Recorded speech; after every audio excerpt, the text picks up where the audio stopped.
چاہے تو ایک 100 پیر کے مزار پہ حاضری دے آ، لیکن جب تک ابا راضی نہیں اتنی دیر تک اللہ راضی۔ یہ حدیث پاک ہے، حضور نے فرمایا جس کے والد راضی اس کا اللہ راضی، اور جس کا باپ ناراض اس کا اللہ۔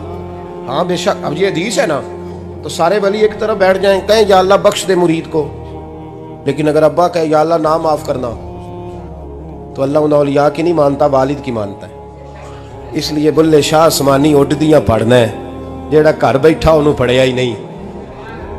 بھائی یاد رکھو، ماں باپ سے پیار کرو، ان کی خدمت کرو، ان کے پاس بیٹھا کرو، اور ماں باپ کو ٹائم دیں، وقت دیں، چند گھڑیاں ان کے پاس بیٹھیں۔ آپ یقین کریں ابا جی سے آپ مشورہ کر لیں، صرف مشورہ، مرضی بے شک اپنی کریں، لیکن اس مشورے میں آپ کو اتنا سایہ ملے گا کہ زندگی میں کبھی ناکامی نہیں ہوگی۔ اور اسی سجن دی مننی ابے دی نہیں مننی، وہ پھٹے پہ جو نلائق ہماری طرح کا بیٹھا ہے اس سے مشورہ لینا ہے، والد سے نہیں لینا۔